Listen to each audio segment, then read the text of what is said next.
Welcome to the Live Better, Sell Better podcast with your host, Kevin Dorsey of Inside Sales Excellence, the #1 Patreon group and YouTube channel for tech sellers and tech sales leaders, where we dive in deep for tactical advice on how to book more meetings, close more deals faster, and lead sales teams to success.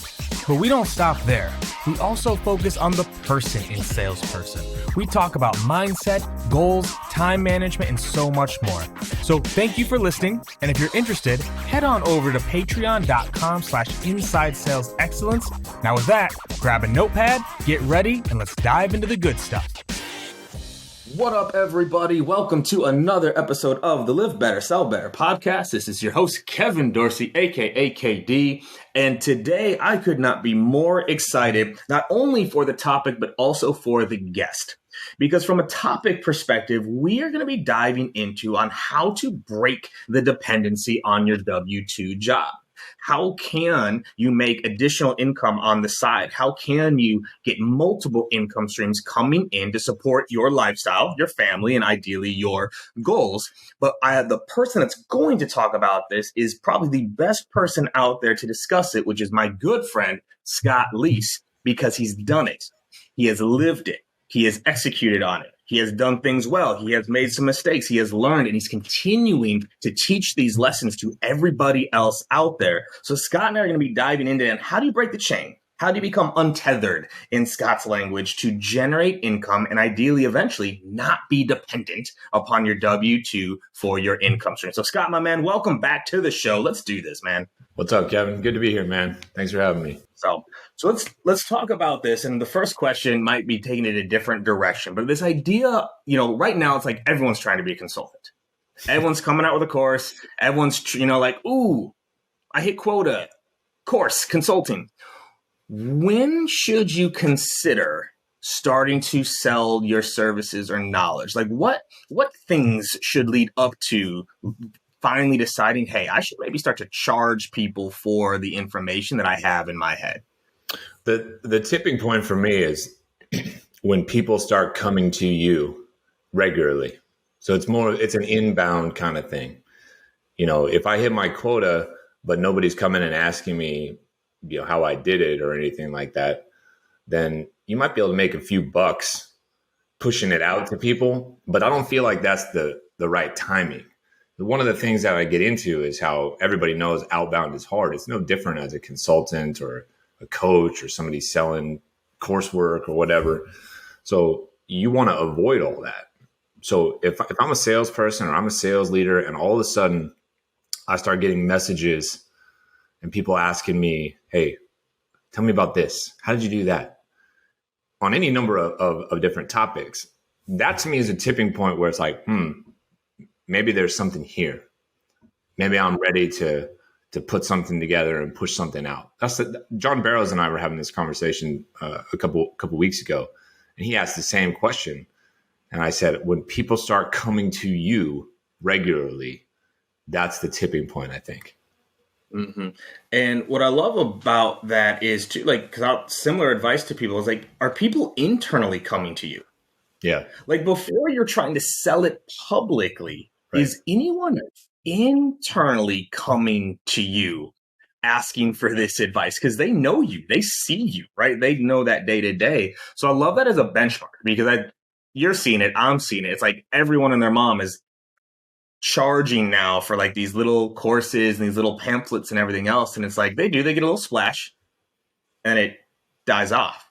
Yeah, that part is tricky. Like I don't begrudge somebody trying to make a couple dollars, but I think if you're trying to get into creating and consulting and coaching and that kind of thing, I think getting into it to pay off a couple bills or to generate, 5 figures worth of income or even low 6 figures, I think that's the wrong way to look at it.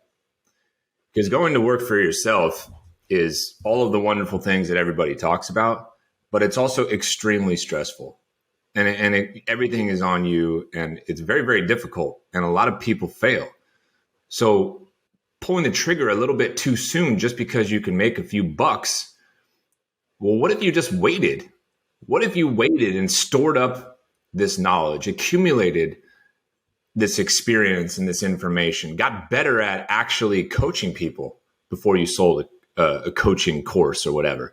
What if you got better at writing and before you started selling, writing courses and stuff like that?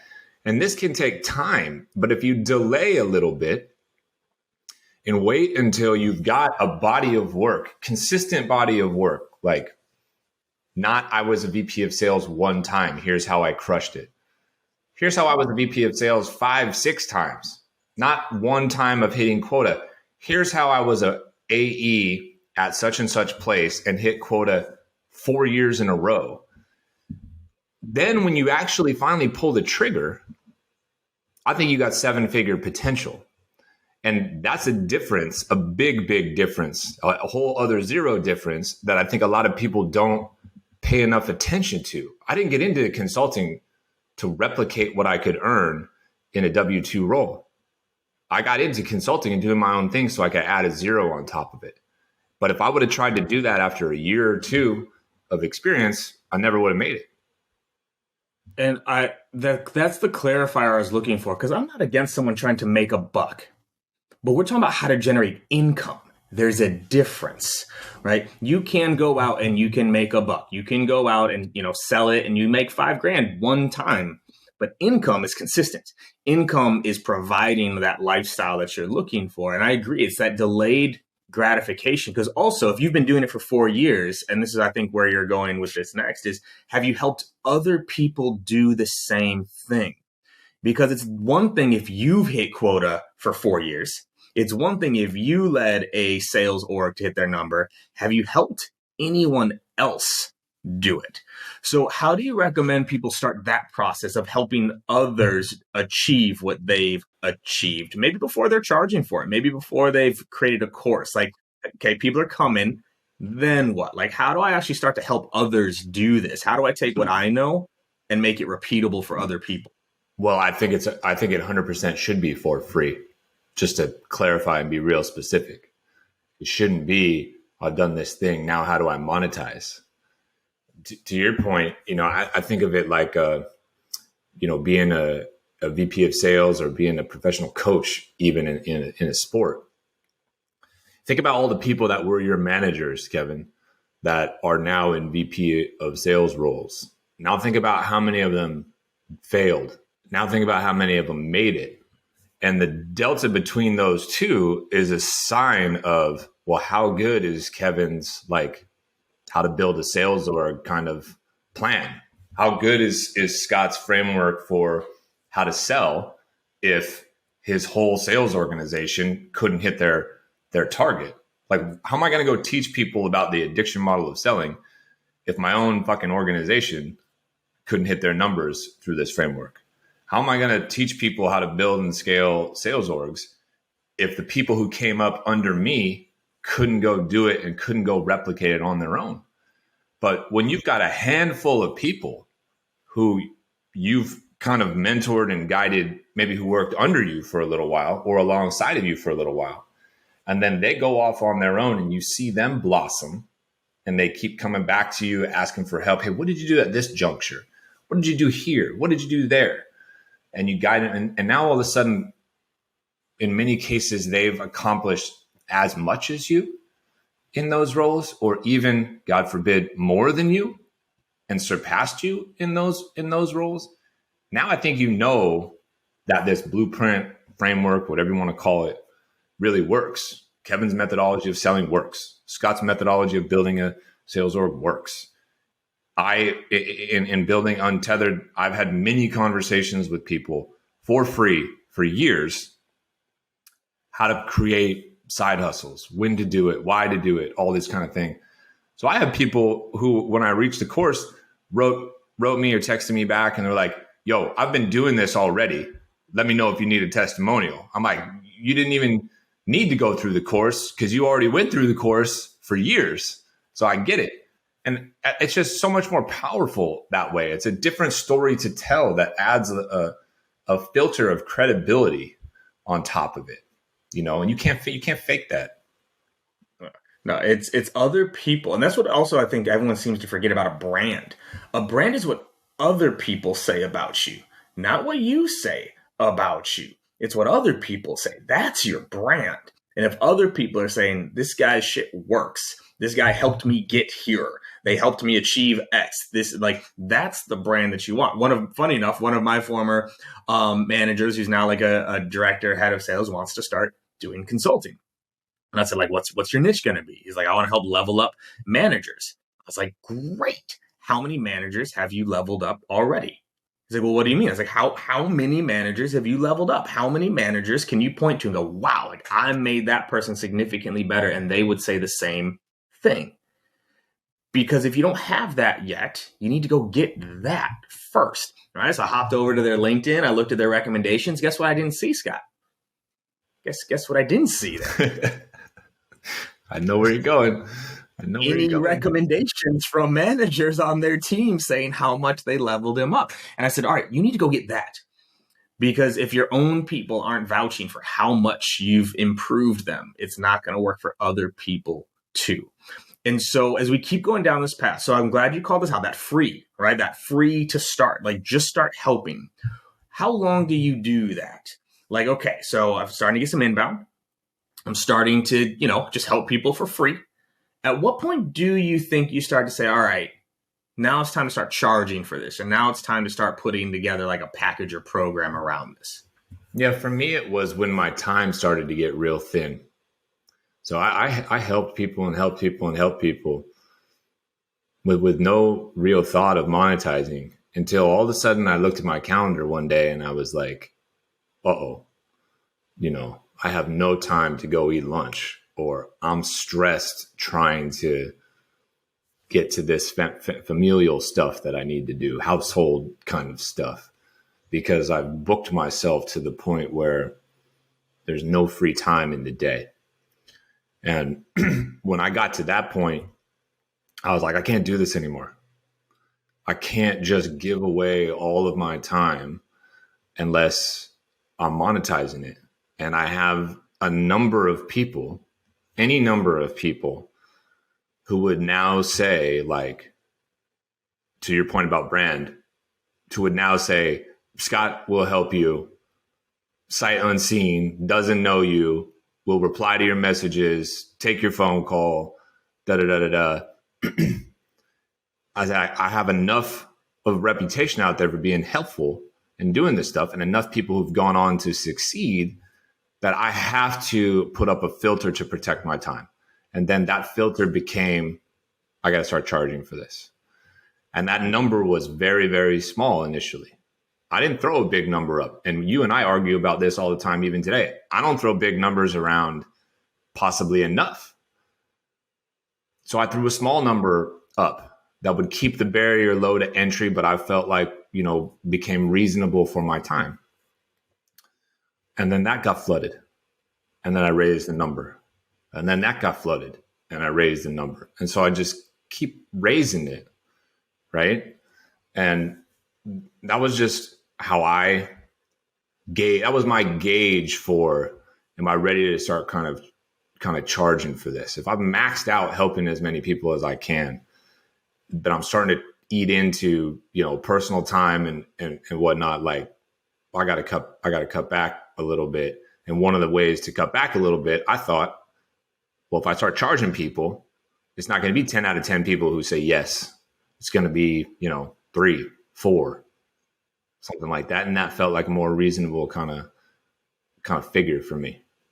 So where did you start though? Because I think right now, in my opinion, I'm excited to hear yours on this. I feel like a lot of people have it backwards, where everyone's starting with a course, but they haven't done any like coaching or consulting.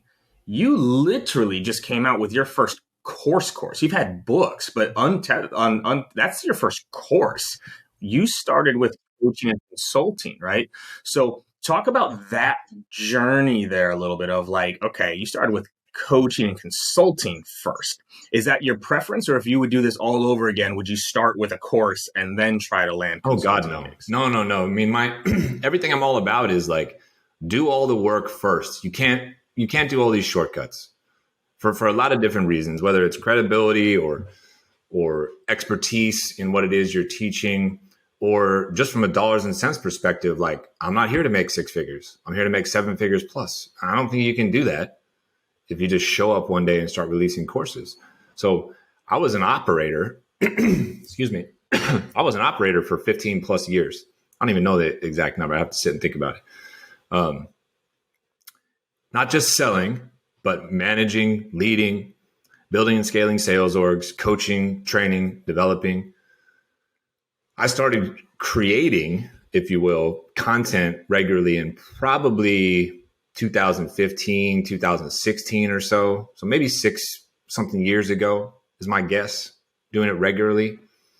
So now I'm experimenting with writing and being this kind of creator, if you will. I released my book in 2017, my first book. I started doing trainings live, not just like for my team, but for people who don't know me in Costa Rica at Surf and Sales. So I'm testing sort of my presentation skills, right? My training skills, my ability to gather a crowd or create some kind of micro community. That's 2017. 2020, I start this virtual happy hour with Justin Welsh, and then he had to step away, and I've been running it with Amy Volas for 2.5 years. I'm fielding questions live on the fly. I don't know where these questions are coming from.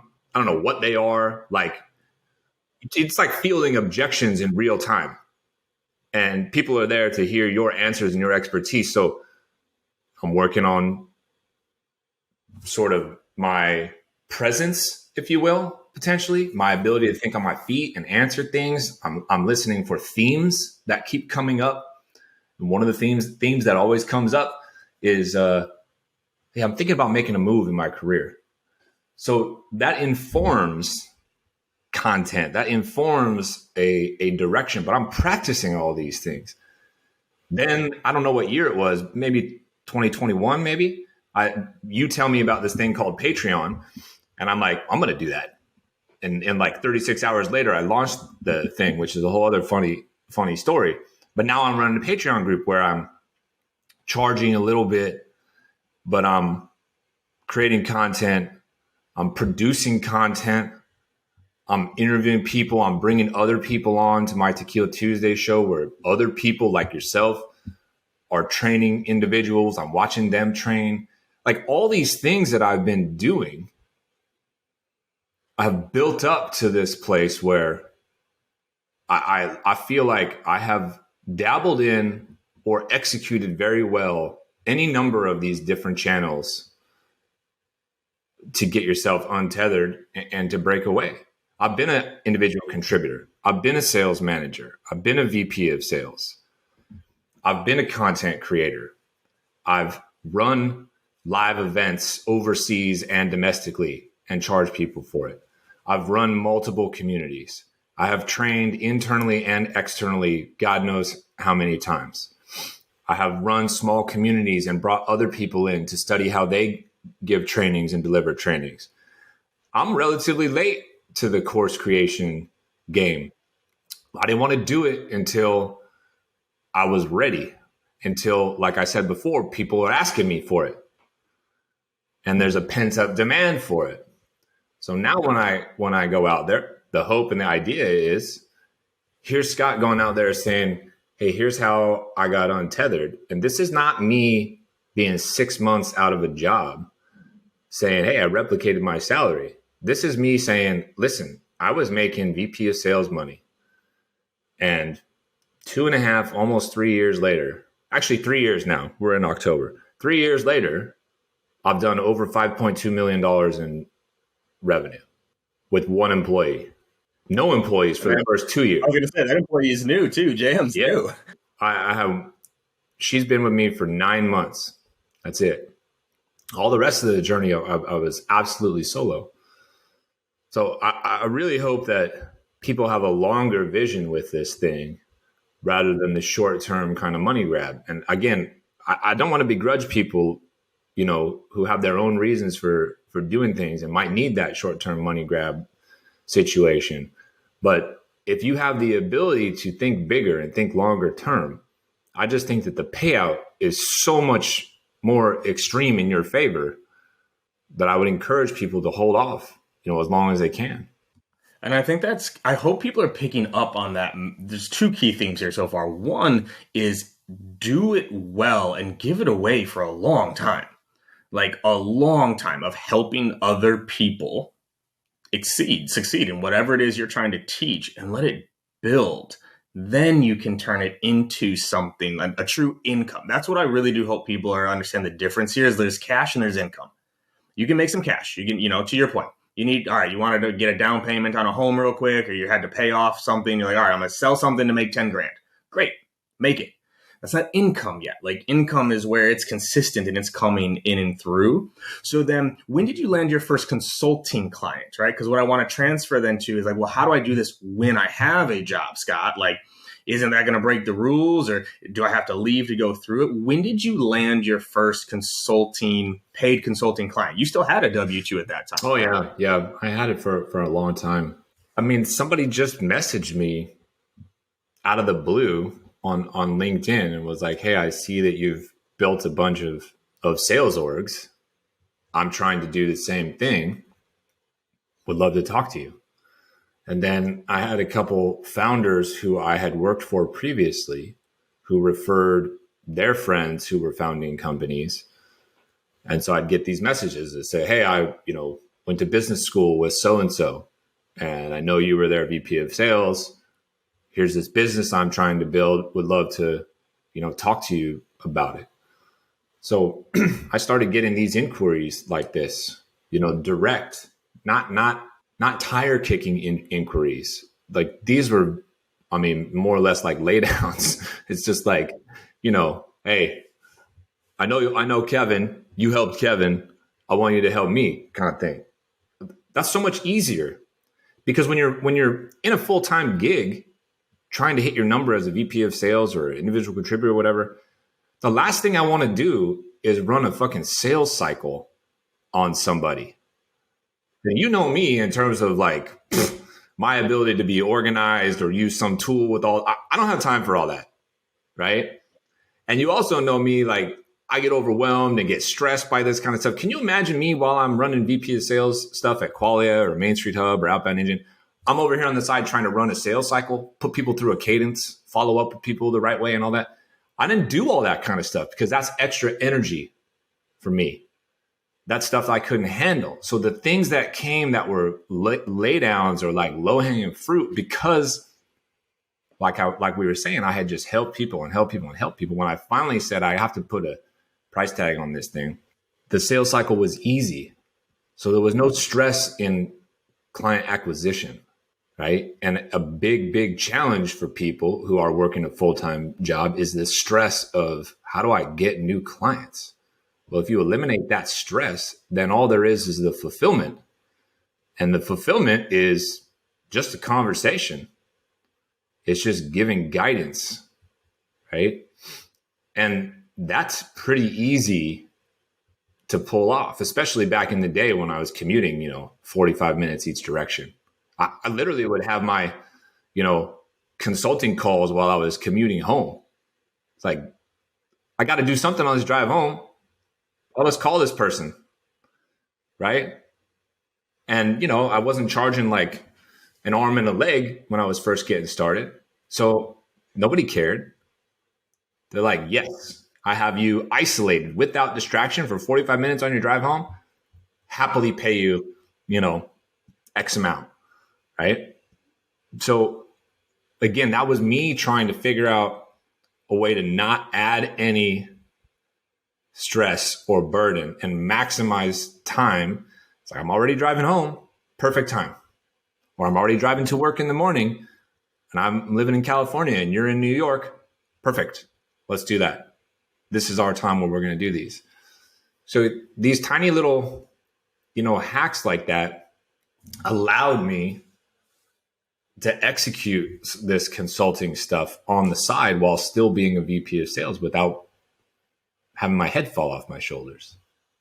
And how did you navigate that internally? Because I know there's some people listening going like, well, won't like my CEO, and you've dealt with this too. So I think you can speak to this very like uniquely as like, well, won't my bosses be concerned that I'm doing something on the side? Like, what if they don't approve of me consulting and having a full-time gig? Like, how did you navigate that internally, or how do you suggest people navigate that? Yeah, the first time I just didn't tell anybody, and I just did it. I wasn't interested in anybody's permission or approval or whatnot. And then, they kind of got wind of it a little bit, and they were concerned about my focus. And I said, well, let's look at the numbers the last couple months. So that's my focus. So, in the absence of that, I could have been in big trouble. But if my team was hitting my numbers and nobody was complaining about my work product, I wasn't late or delayed on anything or missing deadlines on stuff that I was supposed to do, I sort of was like, I don't understand the problem. You're paying me to get this job done. I'm getting the job done. What I do in my own time is none of your business. But I learned from that. And then I moved on to this other gig. And in that gig, I told them up front, I was like, hey, I'm starting to have these things happen on the side, and I intend to do them. And I just want to make sure that, that's going to be okay with you. And they were like, yeah, that's fine. Don't care. And they actually supported it a little bit, like I would get emails from my CEO introducing me to somebody to help. And then I ended up leaving that gig. And by the next one, I like contractually see. So the second example, I just told them, but it wasn't contractually in there. The third one, I contractually put it in my agreement that was like, Scott is allowed to run surf and sales, run his own business. He will be, on LinkedIn, like building his brand, and, here's the reasons why, like, you should care, and you don't get to come after me for all this. Contractually put it in there. And there was a period of time where I was supported and got lots of, referrals and help and whatnot. But there was also periods of time where they were like, you're spending too much time on LinkedIn. I'm like, how do you know that?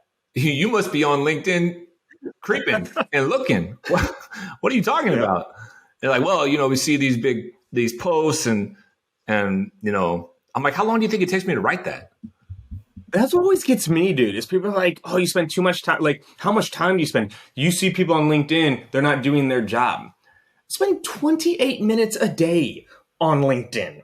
Like, I write, I comment, and then I'm out. Like, this is not a huge time suck at all. Yeah. And it's 28 minutes that, you probably do at like 5:30, 6 o'clock in the morning or something like that, where you're not expected to be doing anything for your job anyways, right? I don't even spend that much time. I mean, my content creation process is virtually non-existent.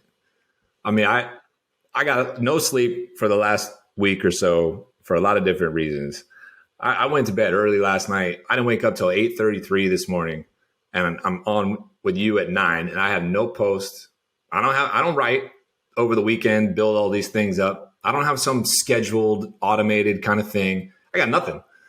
So by the time I sat down here, it was 8:57, and I have nothing to write. And I'm just killing like 2-3 minutes of time. I check Twitter, and I look at Twitter, and these two tweets on top of each other just seemed kind of funny to me. So I took a screenshot of it. I wrote like 4 sentences on LinkedIn today, and that's my post today, literally. So this founder type person, this archetype founder, you gonna tell me I'm spending too much time on LinkedIn?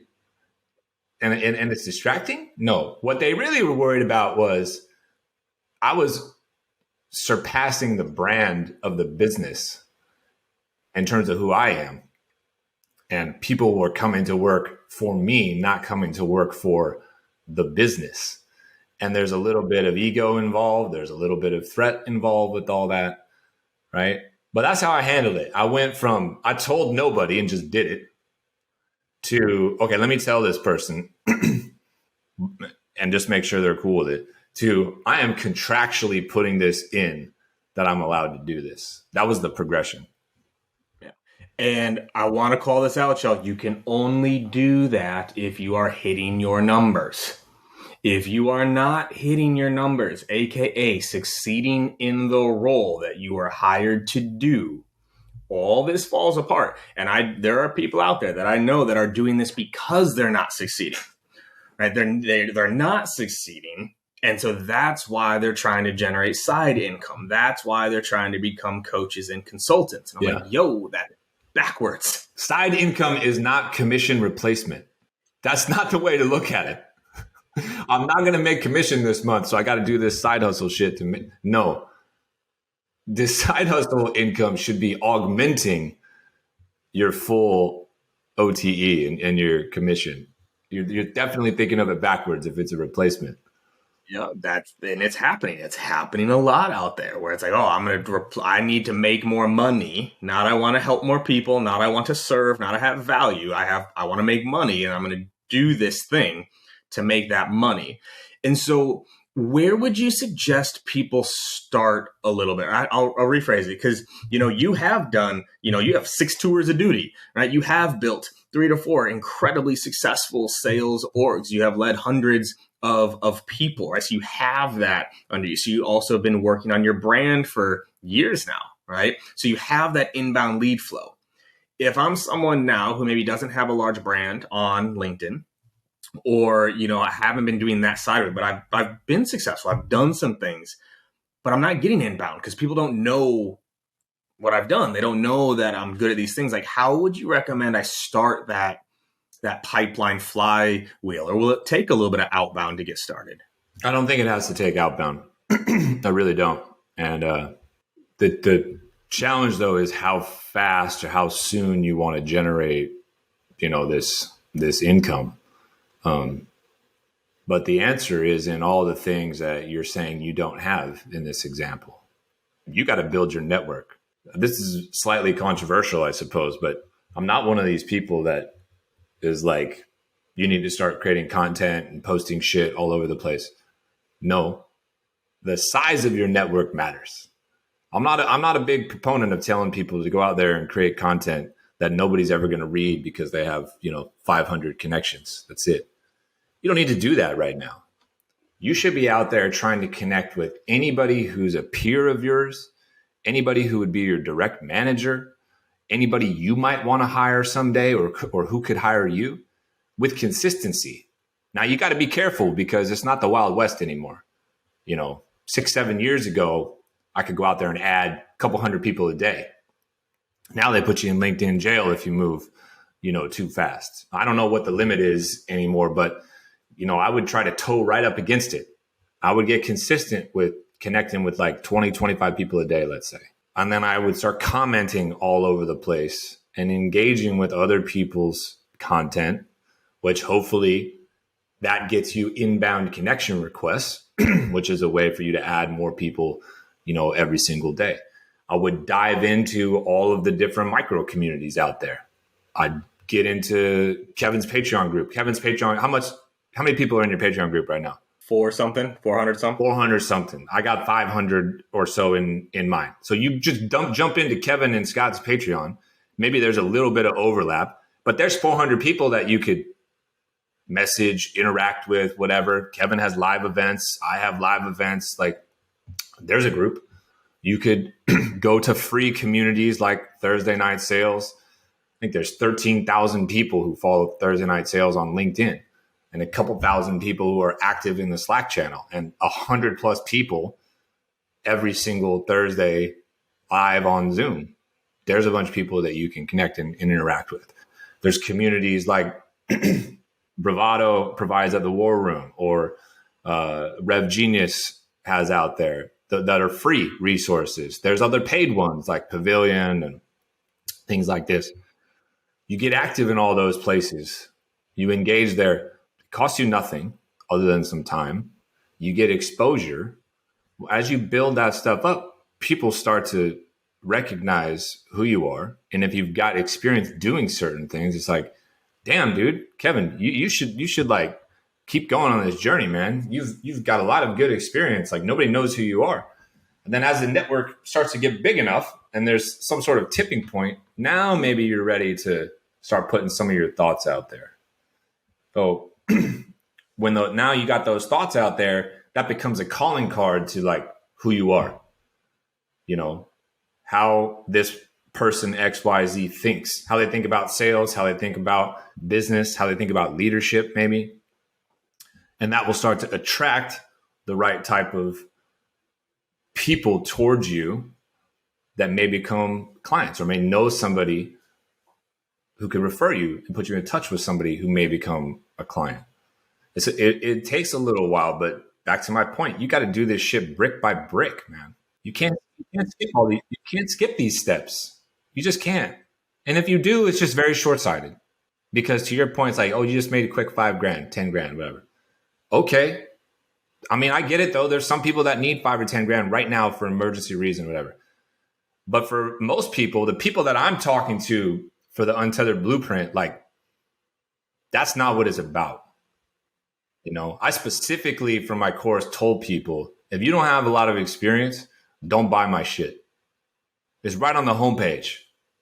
Don't do it.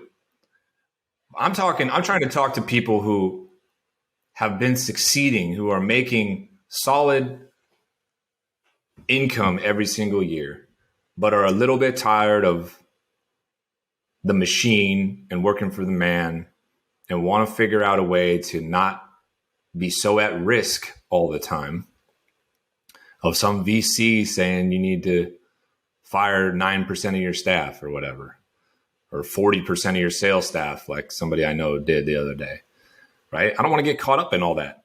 So how do I start to escape that? It's those people, right? It's people like us.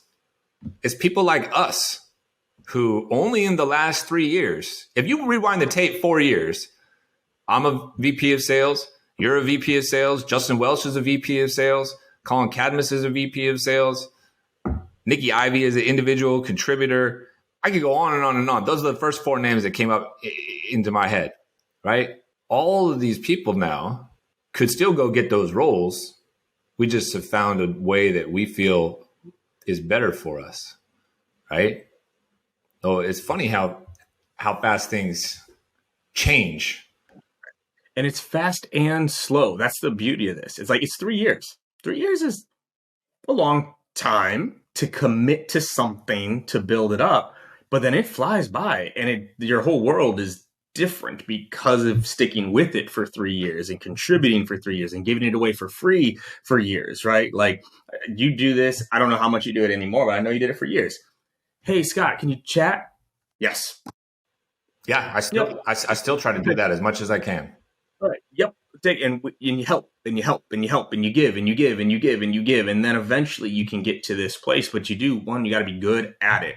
Because the whole theme of this, and I want to make sure people understand this, when we say untethered, that's why we're calling out this long game versus short game mindset. You can make 5K, 10K, but you are still tethered. That did not replace your income. You are still dependent upon somebody else. Whereas if you want to become untethered, you have to stick with it consistently for years to generate then a replaceable income to say, okay, right, whatever else. Interesting enough for me, man, I feel like the side hustle shit made me an even better leader because I wasn't dependent upon that income. I had the side income coming in, and I think that actually made me a better leader because I never woke up thinking about what my commission was going to be or what my bonus was going to be. I could truly focus on the team, the org, the go-to-market process because it wasn't like, oh, all right, well, if I don't hit 110% this quarter, then I'm going to miss out on this bonus and I won't be able to. It was like, no, I'm going to do what I believe is best every single day and build because, again, I wasn't dependent upon the income to make decisions. Yeah, it allows you to be a lot more selfless in a way, you know, you're not worried about what it matters to you at all. It's like what matters to me, my people, and doing the right things. Great. Right. Great. That was the big thing when COVID happened. You know, I had to live through this, man. Right. Like we sold to doctors during COVID. I lost 65% of my org during COVID. 65%, right? And I moved to Austin during all this, right? This is when we lived a block or two away from each other. And when I moved to Austin, people were like, oh, like, it's because he's leaving. He's going to leave. That's why he's moving. And it was the opposite. It was like, I'm moving to Austin so I can stay to get y'all through this. If I didn't have my side income during COVID, I would have had to have left my role to find something new. And it allowed me to stay and give my team what I thought they needed. Yeah. It allows you to push through lean times, difficult challenges that a business might go through, right? And it actually helps create an increase in loyalty, which is the thin line these days, but there is a little bit more, because of it, because they supported that move rather than giving you grief for it. Right. Yeah. Yeah. It's crazy out there. So as we wrap on this, Scott, so real quick, talk to me about what's in Untethered. Like, so who's it for? What's in there, right? Like if I'm wondering if this is kind of piquing my interest of like, yes, I'd love to start to build something. Who's the course for and what's in there that I would learn to help me kind of get this process?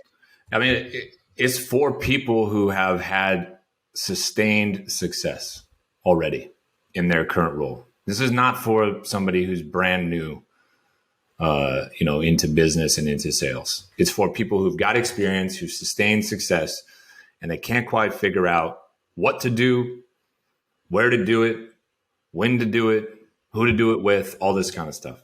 So I just walk you through my journey and my experience, and I talk through things in a lot of detail, from when to do it, how to land on a topic or a subject, how to select a partner, and why I'm selecting a partner in ventures is maybe a cheat code. How much to charge, I get into that. How to structure the engagement contractually, I get into all that kind of thing. How to create this inbound kind of funnel and flywheel, the blueprint, if you will, actually how I run my consulting business and the 3 steps along the way, as you're trying to sort out, like, am I actually qualified to talk about this kind of thing? How do I know the difference between somebody who's just a learner to somebody who is a performer to somebody who's a expert and kind of a credible mentor, if you will. So, I didn't want to make it like the books that I wrote. I didn't want to make it this thing that's not digestible. So it's a little over an hour and a half. So you get in and get out. You could crank it out in one day. You can crank it out over the course of a couple sessions. And I really wanted to make sure people came away with something tangible that they could take action on straight away. I've already heard from a couple people that you and I both know, by the way, who reached out to me and they were like, I've been thinking about doing this and I didn't quite know how to do it. And now I figured out exactly what I'm going to do and who I'm going to do it with. And I already reached out to them and we're already started and underway. And that's the kind of person that, it's built for. People who are ready to take action and just need to figure out a couple things with a tiny little kick in the backside. Oh, I love it. I'm so excited. That's why I scooped it up right away. I was like, dude, I know I'm going to learn some shit in here, right? Like I'm going to learn different ideas and different tactics to go through it all. And so, okay, I got one last question for you, man, before I let you go. I knew this one was never going to be 30 minutes. There was no way to keep it there, but I got one last question for you because I can't let you off the hook here because the name of the podcast is Live Better, Sell Better. Because I also have this weird idea that if we took better care of ourselves, had more energy, had more fulfillment, things of that nature, the sales improve too, the leadership improves as well. What would your live better advice be for people listening right now? My live better advice. I mean, I think to focus on this feeling and thought of helping people. I mean, for me, when I feel the worst, whether that's my physical health or mental health or energy or whatever, the thing that always brings me back is making somebody else feel good and doing something for somebody else, some favor, some piece of advice or whatever. It kind of pulls me out of whatever lull I'm in or whatever dark sunken place I might be in, whatever self-doubt or criticism or loathing that I have for myself. When I get messages and somebody says, hey, I need some help with this thing, and I'm able to help them, I've never helped somebody and felt worse, So I think that would be my thing. If we live better by helping other people, that comes back around to me, and it kind of energizes me and fires me up, gives me a little bit more confidence. Then I'm able to go out there and perform better for myself. What a world that would be, huh? If everyone was out there trying to help other revolutionary people. Weird what could happen there. Weird. So, Scott, my man, this was phenomenal, dude. Where can people find the Untethered? What's the website? We'll drop it in the show notes as well. But what's the website for the course? Yeah, it's thescottleese.com/the untethered blueprint. And we can drop it in there for everybody. Yeah, the Untethered Blueprint. And we've got a newsletter that came out every Thursday. We drop some knowledge. It's called the Untethered Blueprint. You can connect with us on LinkedIn. It's the easiest place as well. Hell yeah. Well, I appreciate you, my man. Good shit. Go scoop up that course, y'all. Well worth it. Become untethered. Scott, we'll chat again soon. Okay, buddy. You know we will. Cheers.